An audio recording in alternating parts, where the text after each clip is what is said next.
Yo empezaré también dando las gracias a los organizadores por haberme invitado y a Astra por la organización de esta jornada tan interesante. A mí me pidieron que presentara el caso de una persona con hipercolesterolemia grave y efectivamente pues, cogí uno de la consulta. Este es un varón de 39 años que fue remitido a la unidad por una hipercolesterolemia de 356 miligramos de decilitro y el objetivo fundamentalmente de este caso es repasar la etiología de las posibles causas que puede tener este paciente y después las diferentes guías de tratamiento. En los antecedentes personales de este varón, sabía que tenía el colesterol alto desde hacía tiempo, había llevado muy regularmente diferentes estatinas, la mayor parte del tiempo había estado sin medicación, como ocurre muchas veces, no tenía ninguna otra enfermedad conocida, era un bebedor moderado de alcohol, no fumaba y llevaba una vida desde el punto de vista del ejercicio físico razonable, se preocupaba y iba al gimnasio en torno a 2 veces a la semana. Esta es su historia familiar, su árbol familiar, como pueden ver, pues tiene 2 hermanas más, son 3 en total. Su padre había muerto de un infarto agudo de miocardio a la edad de 55 años, sabía, y la cifra es aproximada, que tenía el colesterol alto, porque tampoco recordaba con exactitud la cifra que había tenido.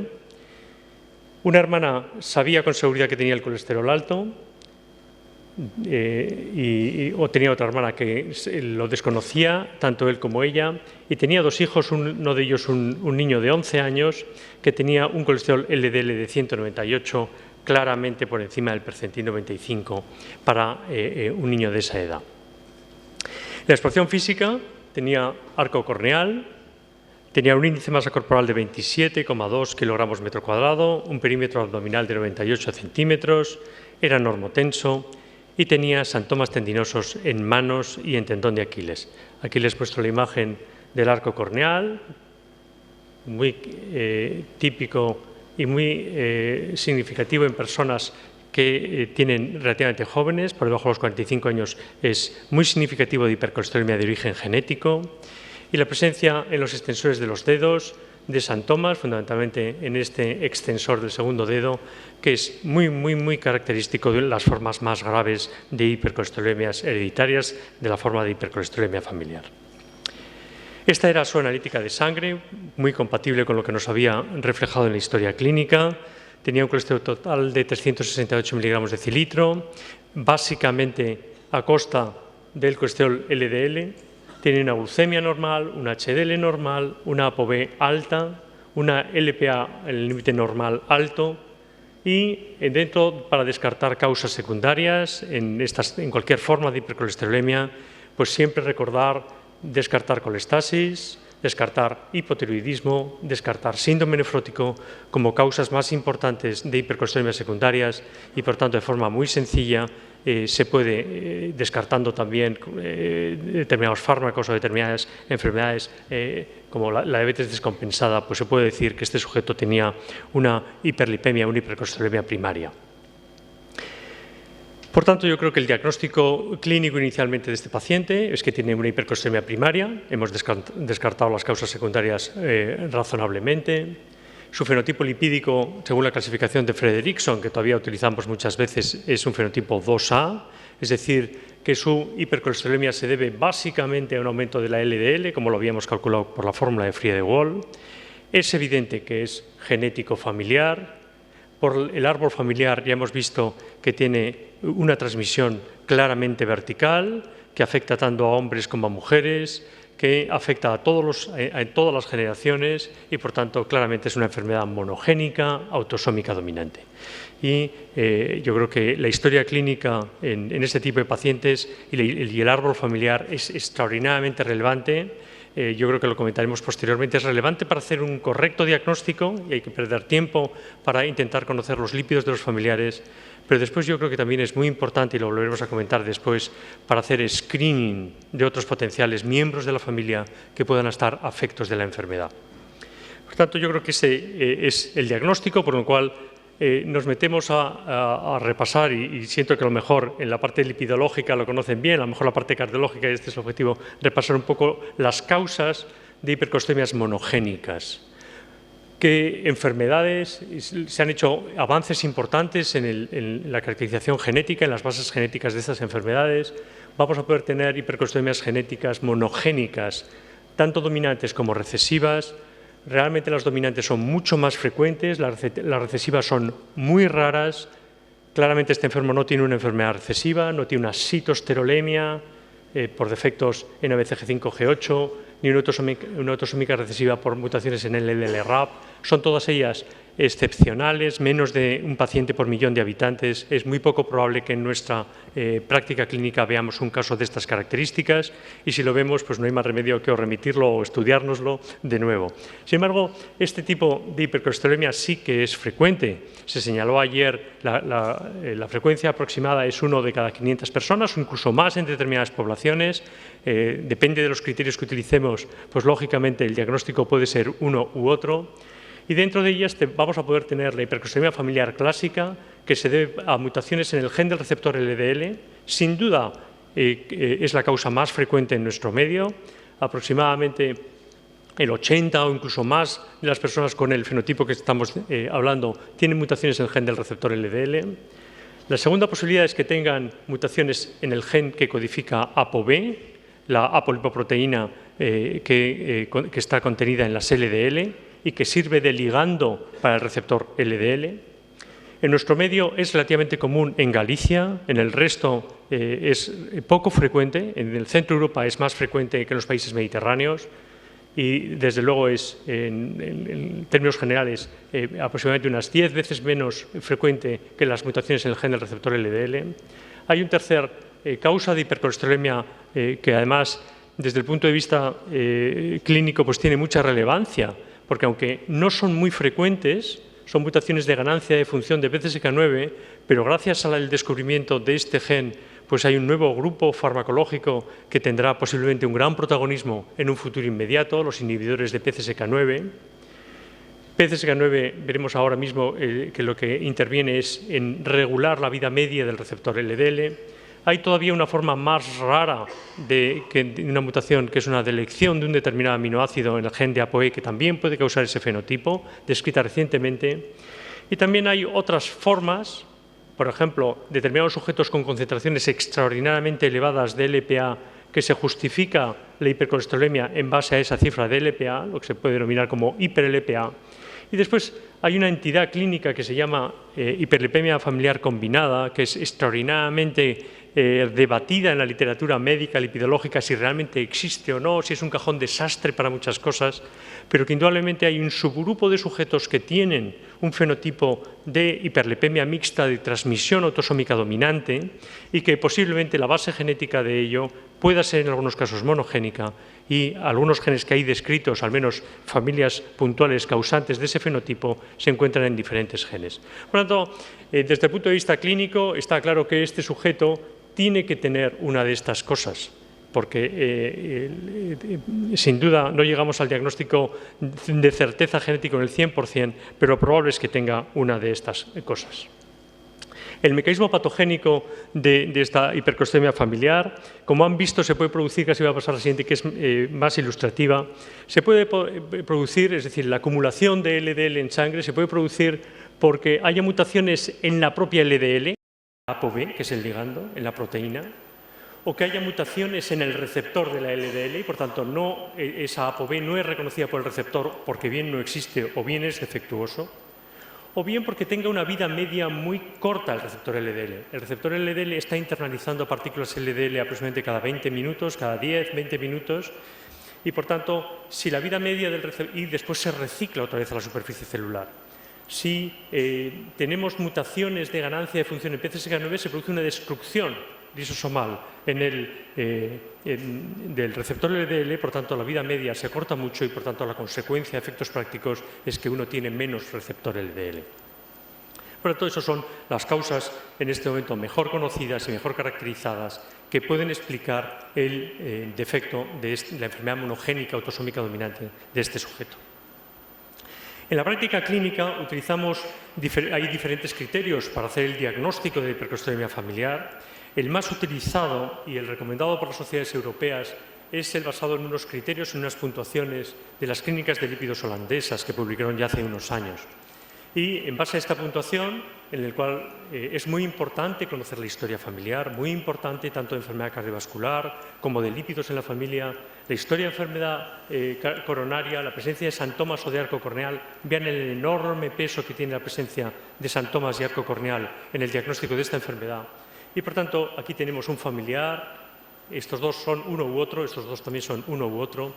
Tiene historia familiar, tiene niños con colesterol elevado, tiene santomas tendinosos, tiene arco corneal y tiene un LDL que se situaba entre esta cifra y, por tanto, tiene 5 puntos más. Es decir, que su diagnóstico es prácticamente de seguridad de que el sujeto tiene una hipercolesterolemia familiar monogénica y, por tanto, que en el 80 y bastantes % de probabilidades es que podamos encontrar una mutación en el gen del receptor LDL.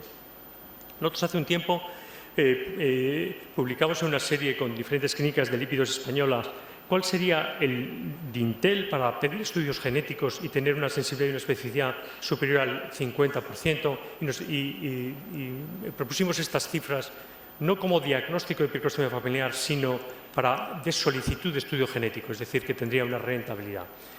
Esto, lógicamente, en el contexto de un patrón autosómico dominante, es decir, dentro de una familia con una transmisión clara, no una hipercolesterolemia aislada que se puede ver puede tener otras muchas etiologías, pero en presencia de una historia familiar con transmisión autosómica dominante y cifras de LDL, como ven, en dependencia de la edad por encima de 220, 230, las probabilidades de que encontremos una mutación en el gen del receptor LDL son muy elevadas. Por tanto, el diagnóstico clínico era evidente. Utilicemos los criterios holandeses o criterios basados en la cifra del LDL, que es lo que preferentemente propugnan los americanos. Y el siguiente paso es el tratamiento. Yo creo que esta es otra de las cosas que merece la pena comentar. La hipercolesterolemia familiar no puede tratarse como el resto de la población. Y, por tanto, yo creo que todas las personas que se han dedicado a este tema dicen que, desde luego, no se debe calcular el riesgo cardiovascular en base a las tablas. Desde luego, tienen que tener un manejo clínico diferente porque sus cifras de LDL colesterol desde el nacimiento son extraordinariamente elevadas y porque su riesgo cardiovascular es mucho más precoz que en el resto de la población. No están representados en los grandes estudios epidemiológicos prospectivos en los cuales nosotros basamos nuestra predicción de riesgo y, por tanto, al no estar representados, como posiblemente no está representado el sujeto que fuma 80 cigarrillos al día, tampoco está representado. Entonces, hay diferentes sociedades pues han establecido diferentes pautas de guía de tratamiento que son relativamente homogéneas. Y también un poco traducen esa disparidad que hay en la población general de si tener objetivos o tratar en base a cifras de colesterol LDL. Nosotros, en la Sociedad Española de Arteriosclerosis, con la participación de la Sociedad Española de Cardiología, hicimos la primera guía de tratamiento hace ya más de 10 años y lo que proponíamos es estratificar algo el riesgo. No todos los sujetos con hipercolesterolemia familiar, a nuestro juicio, tenían el mismo riesgo y establecíamos un poco un paralelismo con el ATP3 de aquel momento, 160 bajo riesgo, 130 riesgo intermedio y por debajo de 100 a los sujetos de riesgo alto. Hay dos recomendaciones mucho más recientes. Las sociedades europeas han hecho esta recomendación, en las cuales no estratifican el riesgo, solamente si el sujeto es diabético o tiene enfermedad cardiovascular, le establecen un objetivo terapéutico por debajo de 70 y al resto por debajo de 100. La Asociación de Lípidos Americana sí que hace una estratificación de riesgo con unas concentraciones y unos objetivos muy parecidos a los que estas dos sociedades españolas establecieron ya hace 10 años. Esto, por amplificar un poco, son las recomendaciones europeas. Las recomendaciones europeas es que si es un niño, su LDL tiene que estar por debajo de 135, si es un adulto por debajo de 100, pero si es un adulto con diabetes o enfermedad cardiovascular por debajo de 70. Y, por tanto, son sin duda muy agresivas con respecto a la intervención y posiblemente algo dudosas al no considerar otro factor de riesgo. También todas las recomendaciones, y he puesto aquí las europeas por ser quizá en nuestro entorno las que más seguimos, estas son las recomendaciones y yo creo que aquí hay menos duda con respecto a otras poblaciones. La primera, es decir, para las guías americanas de la población general, prácticamente nos quedaríamos aquí. Aquí el primer escalón es exactamente el mismo, las estatinas a dosis máximas y de las estatinas más potentes. Ese es digamos, el primer escalón de tratamiento, pero aquí claramente se establece en todas las guías la indicación de segundos fármacos si no se consiguen los objetivos terapéuticos que hemos señalado anteriormente. Si cogemos las guías americanas que hemos estado viendo, y esta es una crítica que también adicional para estas guías americanas, el que ha salido aquí, estamos hablando de este sujeto. Este sujeto que ha salido ya en varias ocasiones, es mayor de 21 años, no es diabético ni tiene enfermedad cardiovascular, tiene un LDL de 190, los americanos le diagnostican de hipercolesterolemia familiar y punto, le dan estatinas de máxima intensidad.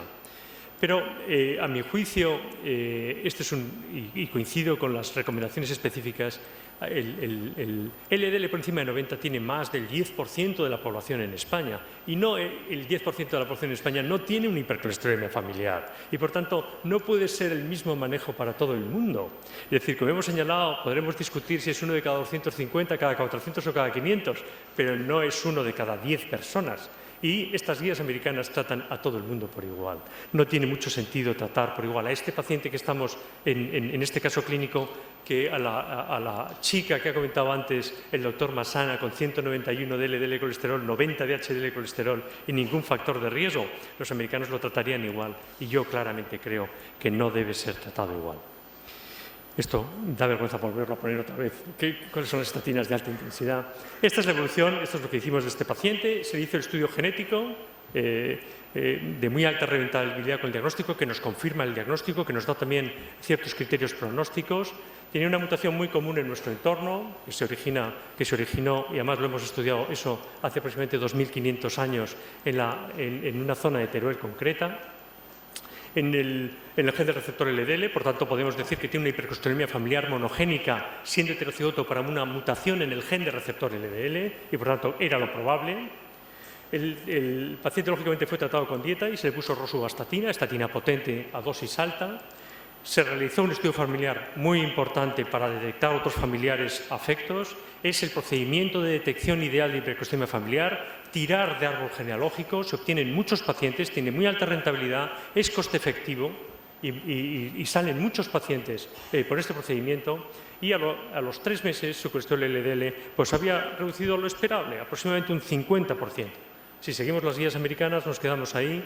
Como no seguimos las guías americanas, le pusimos un segundo fármaco y a los 3 meses más tarde su LDL colesterol estaba en 116 miligramos de decilitro. En dependencia de los criterios que nosotros podamos utilizar, podemos estar ya mucho más cerca de objetivos y en ese momento se paró el tratamiento y se le dijo un control a los 6 meses.